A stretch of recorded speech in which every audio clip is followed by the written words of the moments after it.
Hi everybody, Tim Hughes here. I'm the CEO and co-founder of DLA Ignite. Today I have with me Shia here. And what we're going to do is we're going to talk about connecting to people over LinkedIn and how to do it and how to do it well. Now, before we go anywhere, Shia, tell people where they can get hold of you. Hi Tim, great to be here and thank you for having me. So where to find me? Where to find me? You can find me on Twitter at WiseMeUp, or you can find me on LinkedIn at Shia Here, and also on YouTube at Shia Here as well. Okay, and I know that you're very active on social. For those people who are watching where English may not be the first language, Shia is spelled S-H-E-A.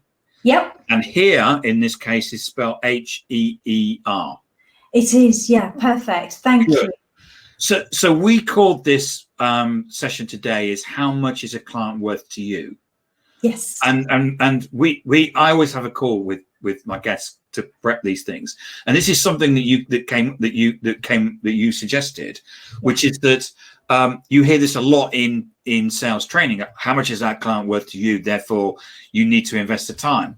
Yeah. But we actually kind of felt when we were talking about these things, when we were bouncing off ideas, was that actually because people were taking shortcuts, yeah. And actually they were getting less results. Yeah. Yeah.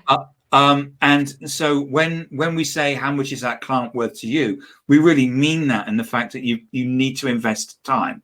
With many of us, we only need one deal, and £1 million is not a lot to ask for.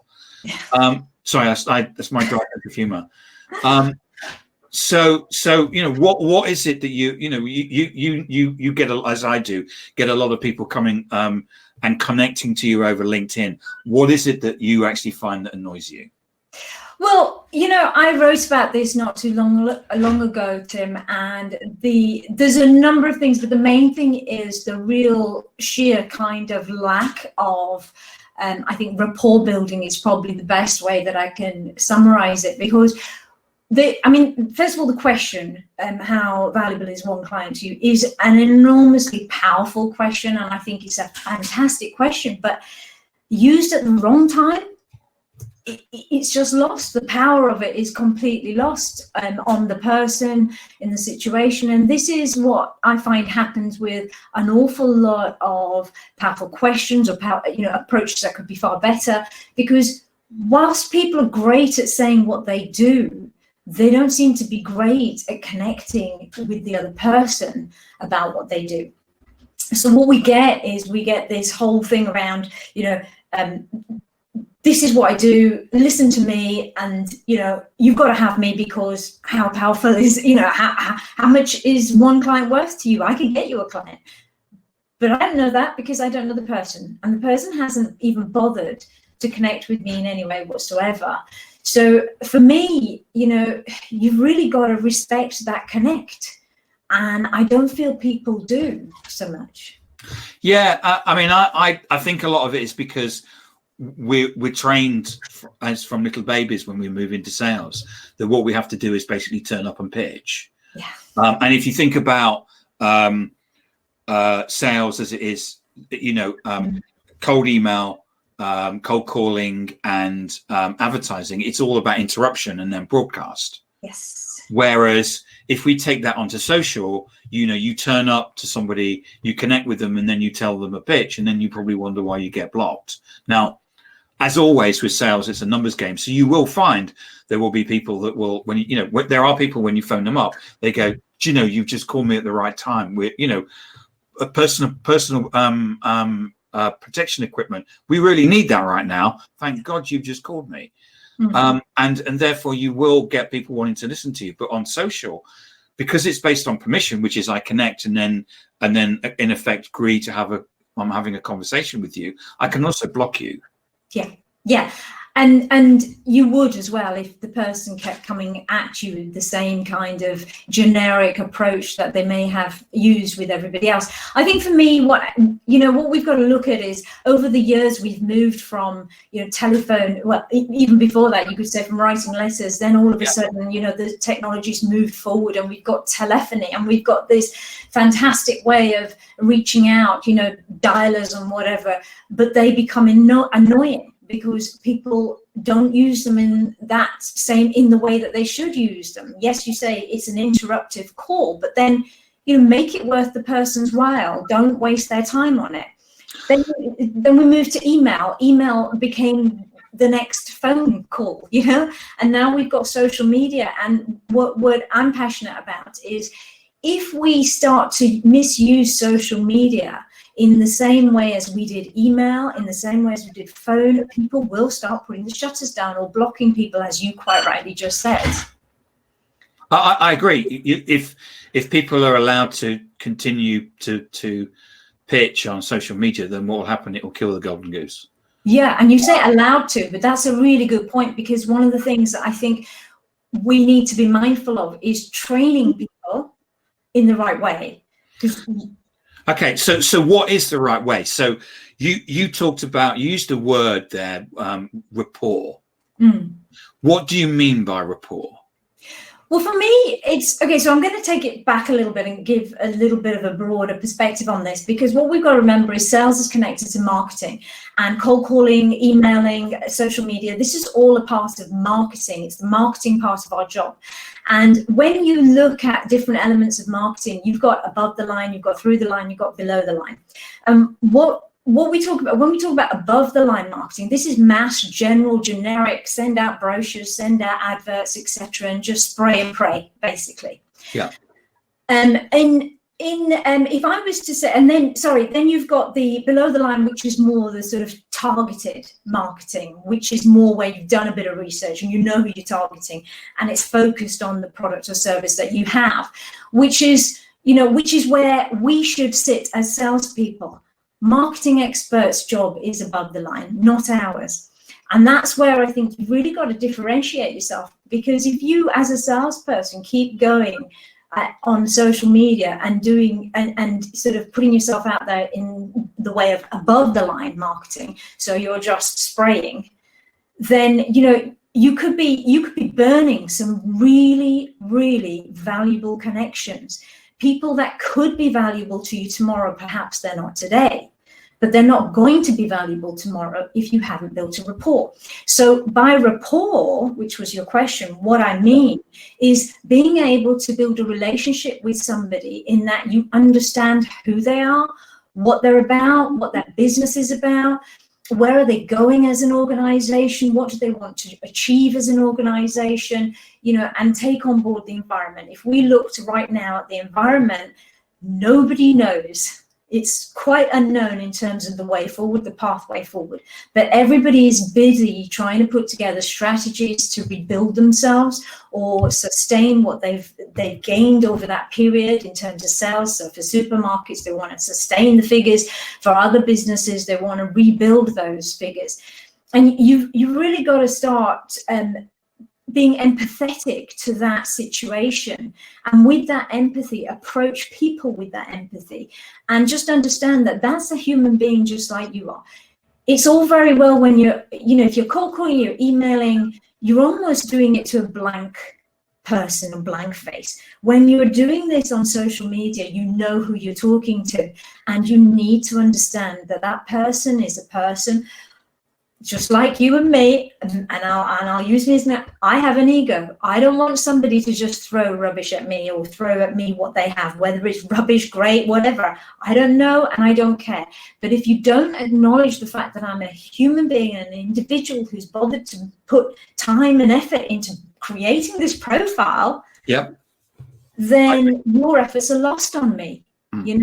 Get to know me, get to know who I am, stroke the ego a little bit, rub shoulders and start to understand each other. As far as you're concerned, the most important person in the world is she here. And unfortunately, the seller thinks they're the most important person in the world, and it's a lesson that we have to learn. Yeah. I mean, the number of times I have approaches where it's evident that they haven't even read the profile. They haven't looked at what I'm doing. I mean, I may get somebody asking me if I want sales training. I mean, really? And that's using a very simplistic example, but it happens. It really happens. And all I can say is, look, you have got to connect with this is a person you're connecting with, not the company right now. Yes. And that's an important thing, because again, there's a lot of marketers that say the brand is important, and actually it's actually people by people. Yeah. One of the best known brands in the world is Nike, but they get Michael Jordan to sell the product. Yeah. And you buy Michael Jordan, not necessarily Nike. Yeah. So this thing about rapport is that about getting people to actually like you as a person?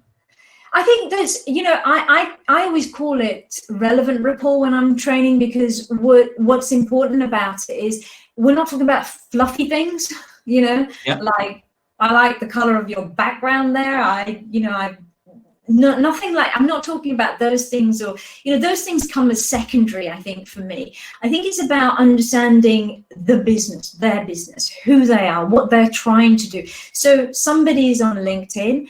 Somebody like me, I post quite a lot on LinkedIn. I post quite a lot on YouTube. I'll tweet quite a lot. If you want to connect with me, pay me a compliment on one of my posts. Recall a post. Recall something I've put on there, because then I'm thinking, you've noticed me. You really know who I am. And for that reason, I'm going to speak to you. I want to speak to you, actually. Flattery gets you everywhere, but you've just hit on something. I now know you've done a little bit of research on who I am. So I now feel that this form of marketing, because we all know everybody's selling on LinkedIn, right? Yeah. But this form of selling and this form of marketing is a much more consultative approach. And I'm more open to that, because I know that person's willing to learn a little bit more about me, who I am, before they start throwing at me what they have to offer. And this goes back to what we the theme of this talk, which is how much is that client worth to you. Therefore, if that client is worth something to you, you should take the time to actually to find out about them and to stroke their ego, or to provide something that's flattering. We all like a bit of flattery, don't we? Yeah, absolutely. Spot on. That's exactly. I mean, that really brings it back nicely to that first question, which is, how much time do you want to put into this? You want to do, I mean, on LinkedIn, you probably do a bit of both, but your posts are generic. Yeah, they're going out. You're not talking to anybody specifically. You're just putting them out there for everybody to read. That you could class as more above the line. But we're talking about when you actually send a direct message to somebody. When we talk about the value of that potential is the same question as you said, just how valuable is that client? Well, think of it that way. If you burn that bridge, you've burnt it, and you can so easily burn it by spraying at them. So so in terms of, we know that we need to build rapport. And we need to build credibility. Mm-hmm. Now, it's very easy to do that face to face, because you say, well, I'm Sheer here, and I've been doing this for 10 years, and this is my track record. And then the other person says, and I'm Tim Hughes, and I've been doing this. So we have this dialogue going on. So at that point, you have build trust. Yeah. But the fact of the matter is, on a social network, in a way, you don't have that, because we know that we're going to try and sell to somebody. But how do we build rapport, credibility, and make sure that someone can basically will want to give me the time of day? Yeah. All in those cases where we have just a blank screen and we're going to type a message. This is where social media is brilliant, because it allows you to give some value add. And it's about, if you're an expert in your field and you know what you're talking about, then give a little bit away, Yeah. Give a little bit away. Good idea. If it's a tip, if it's, I know, in a post, if it's in a message, whichever way it is, give a little bit away. But there is an art to that as well, because I have had approaches where people have said, have a look at my video. It does this, it does that. You can't have that without the rapport building prior to it. So you can't just go in all guns a-blazing and give people videos and things to watch, because they won't watch it. I totally agree. I actually, I don't know who you are, Yeah. and I don't care about your product or your company.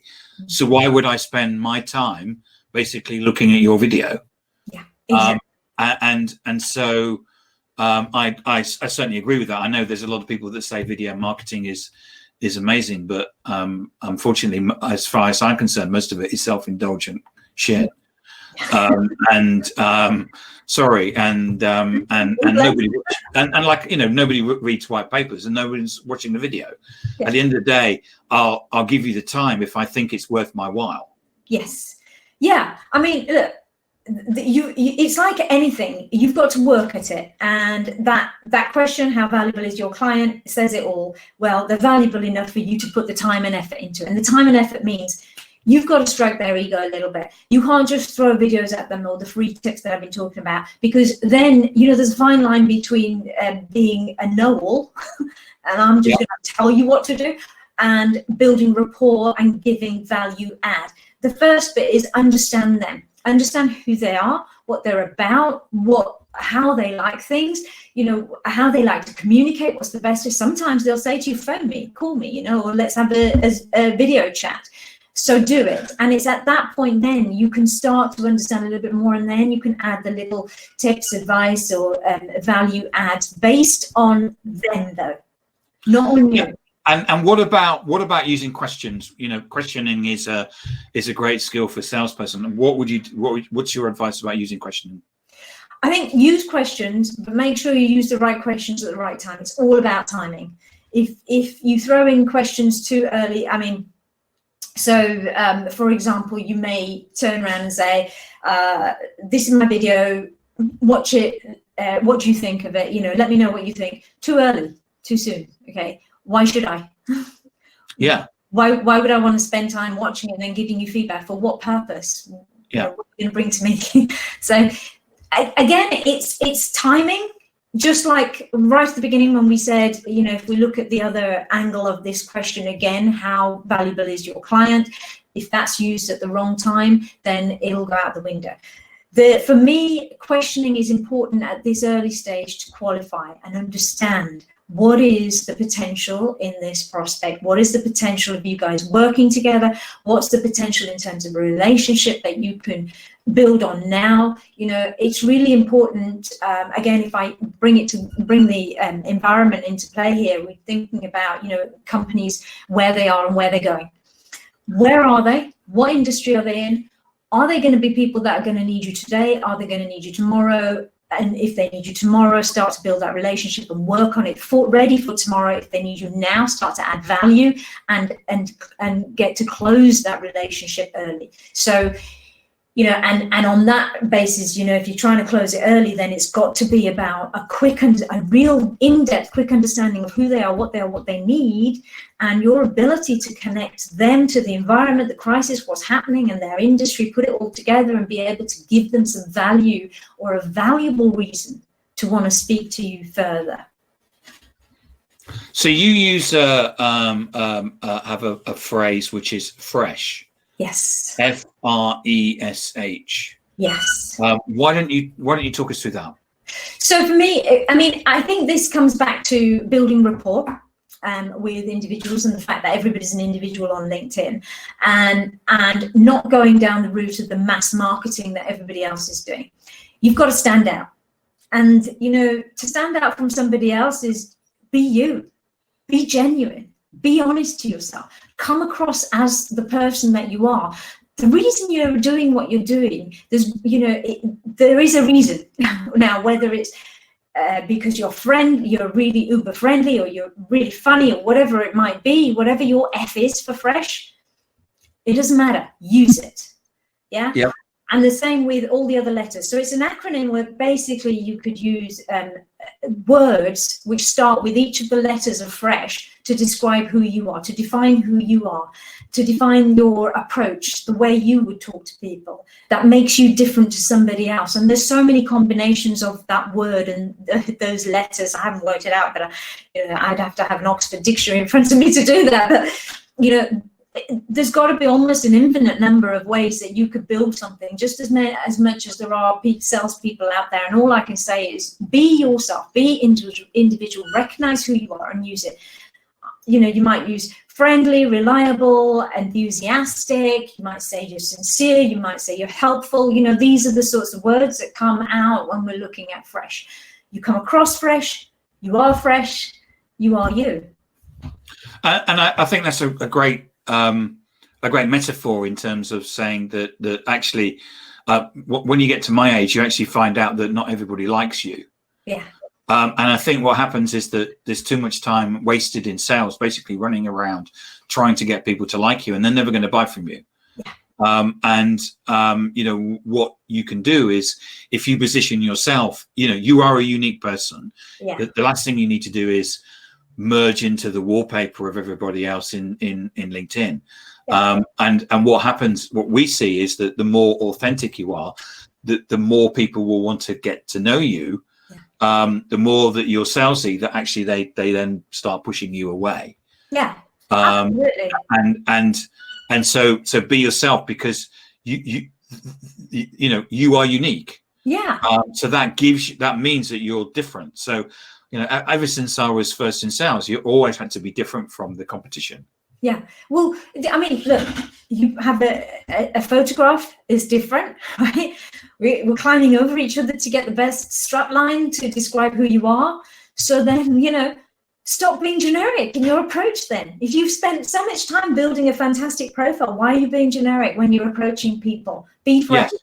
Be that person, you know, walk the talk. Yeah. And how much is a client really worth to you?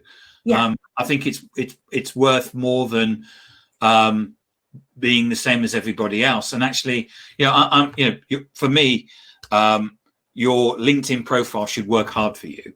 A lot of people, I've seen it, you know, it's, well, my LinkedIn profile's my CV. What's going to get me my next job. Yeah. But actually your LinkedIn profile is one of the things that you've got in your sales kit bag that's going to help you make a sale. Yeah. I mean, I'm not an expert in LinkedIn building profiles. You know, I'm not going to pretend to be that expert. But what I will say is that if you are one of those people who does invest in that, then why do you throw it down the pan when you send direct messages to people that are not thought through, not focused, not researched? You know, and you're not building rapport. Why would you do that? Why would you throw that away? How valuable are these clients that imagine how much you paid for that course, and then think to yourself, if you come away from that and send out mass messages to loads of people on LinkedIn, you're actually just burning bridges, and you're not making the most of your opportunities or of the money that you've just invested. You're not going to get a return. Yeah, I mean, I know a company, and I'm not going to name them, that employs students, and they deliberately get them to spam people, because the students, if they open up their LinkedIn profile and then they get blocked, they don't care, because they'll just open another one. This is the problem. And so it doesn't really, for them, it doesn't matter. Mm-hmm. Obviously, if you're you know, you've been running your LinkedIn profile for a little while and you have a number of contacts, you don't want that to happen. No, I mean, this is what I was saying right at the beginning when I said, what's wrong with, you know, it's like we're just sheep following each other. It's like you've got, you know, it happened on the phone, then we got dialers, it happened on email, then you got the black market of selling data behind the scenes, and you know, and now you've got this going on with social media. What you know, we're lucky technology moves on and finds a new channel for us. But if we keep doing that to each channel that we get, then we are literally just going to shut ourselves off. So it doesn't matter how advanced technology gets, you know, people are going to start closing off to everything. Do we need another amendment to the Data Protection Act? No. No. But, hey, you know, it could happen. It will if this happens, if this spamming carries on. Well, I'm already seeing. I mean, I still have. You know, I'm getting more and more emails, and I know that people have added me to their list. You know, I'm not. I you know, I hardly subscribe to anything. And I'm constantly unsubscribing myself. I got contacted by someone the other day, and it's like, you know, you this is not GDPR compliant. Yeah. And it's, well, it smacks of desperation, doesn't it? Yeah. Well, I mean, absolutely. Look, I do like people approaching me only because I use it to learn what they shouldn't be doing, because that's my job.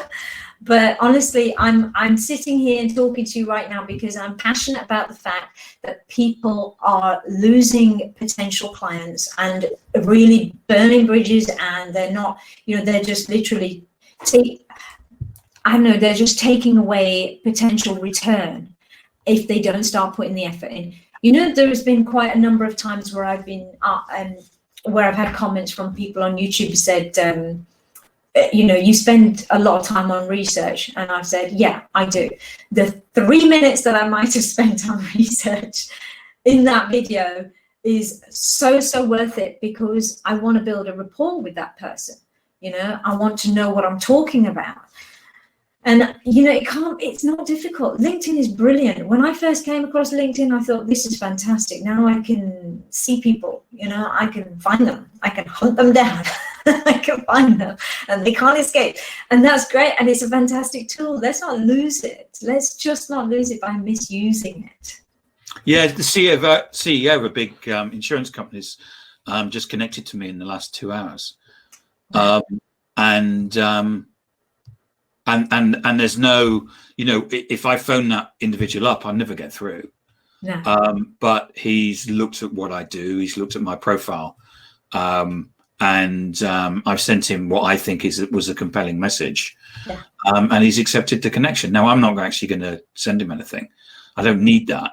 Yeah. Actually, having him in my profile means that if I connect to other people in his organization, they'll go and look at it and go, Tim's connected to the CEO. Yeah. That bloody hell, that's it. Now, so I'm never going to use that. I'm never going to ever send him a message. But having him in my network is obviously important. Yeah. And for me, that's about, you know, there's a number of things that I've done. Changing the subject slightly, I had someone come to me. So it's about the connection requests that you get. Yeah. I had someone sending me a connection request that said, all it said was, Tim, do you remember the Silver Sword? Yeah. And so for people that don't know, the Silver Sword is the first pub outside of the campus of the university I went to. Yeah. And of course I remember it. Yeah. And that was it. You know, the person had looked and found that we'd gone to the same university. Yeah. And actually spent the time, you know, 2 minutes, 3 minutes, and then connected to me and said, you know, and sent me something that was, you know, like, of course I connect to you. Yeah. And every now and again we have a conversation.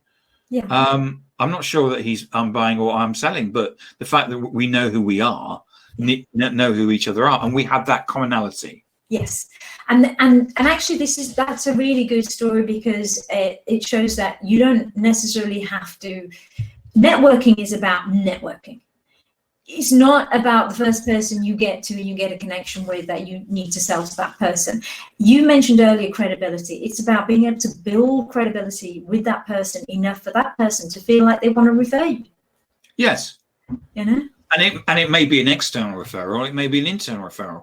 One of the things that we teach is that we have salespeople, and they're obviously selling high within the organization. Yeah. And what they do is immediately go, right, well, I'm going to send a connection request to the CIO, the Chief Information Officer. And we go, no, don't do that. First of all, you need to do is send 10 connection requests to the people that report to the CIO. Yeah. And don't sell. And then when they send the connection request to the CIO and goes, oh, look, they know Fred in architecture, and they know Peter who's in and they know all these different people. They're obviously a good person. I'll connect to them. Yeah. So there's different ways of not just about building rapport, but using psychology as a way of absolutely getting through to people and then actually connecting them. As you say, you know, also stroke their ego, flatter people. Yeah. I read your article. I thought it was really interesting. This bit stuck out for me. Yeah. Yeah, and even better, if they've got an online footprint out which puts them on other social media sites, look there. Don't be lazy. Don't just look on LinkedIn. Yeah. I know someone. I wrote an article 6 years ago now from a friend of mine who it's called "How to Get 10 C-Level Meetings a Week Using Twitter." Yeah. And he used all platforms. So he had found someone had. They weren't active on LinkedIn, but he found that they had 2 Labradors, Right. and they posted on Instagram. Yeah. And he contacted them, and rapport building, which was, I don't have dogs, but if I was going to have 2 dogs, I'd have a Labrador. Yeah. And I'd want to have 2 because, and immediately they got into a conversation, and they happened to be. He lives in Kingston, and they happen to go to Bushy Park, which is again near me. Yeah. And they, and it's a conversation, just as you would if I met you in at a networking event. Yeah. And I went and got to the table, got myself a cup of tea, and then walked over to you and say, "You're standing by yourself. So where do you come from today?" Yeah. Well, I didn't. I've just travelled from North London. Oh, yeah. Did that take long? I've always lived in North London. Oh, great. Where did you go to university? I went to Birmingham. I was in Coventry. Did you ever go to Warwick University to get the gigs? Oh, yeah, I saw the 4 Tops there. Oh, wow, I was at that gig as well. There you go. And it's like 60 months of separation.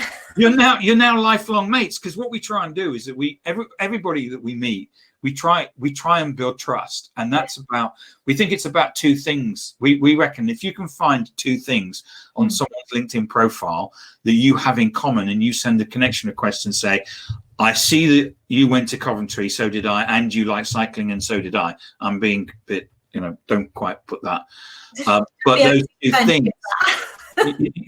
Somebody will do that now and say, "Tim will do that." And if you can find things that then immediately people will accept, and it's the same as it's no different from having a conversation.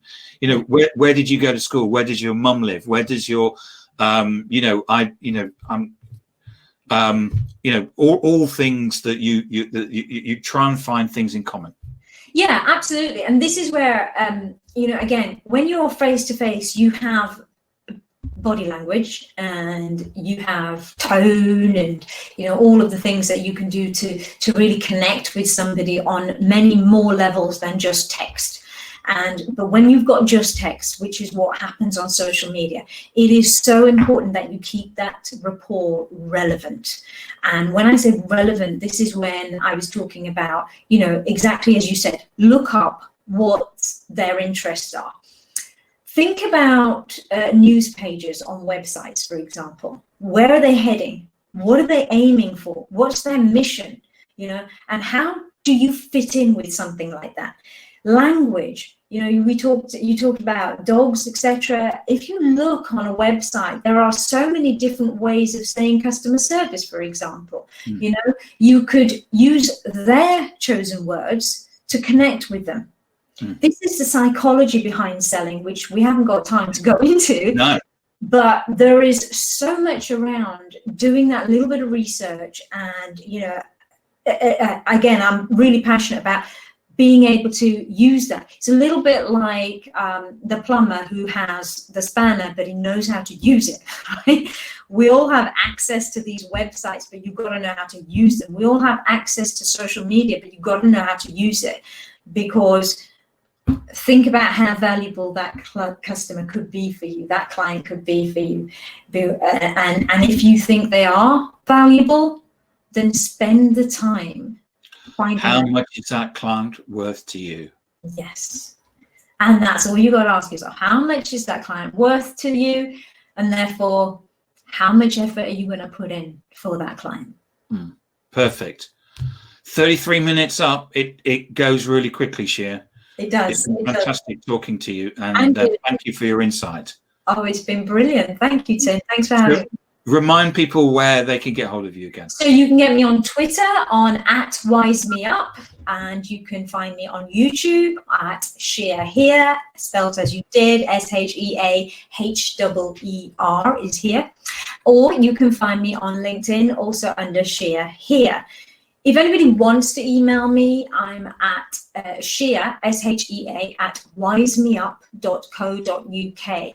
I am happy to discuss any of this with anybody. Absolutely. And thank you for your insight today. It's been fantastic. Thank you. It's been great. Thank you very much. Hey, no, it's great. And I'll see you online. Yeah, definitely. Thanks, Shea. Thanks for today. Bye.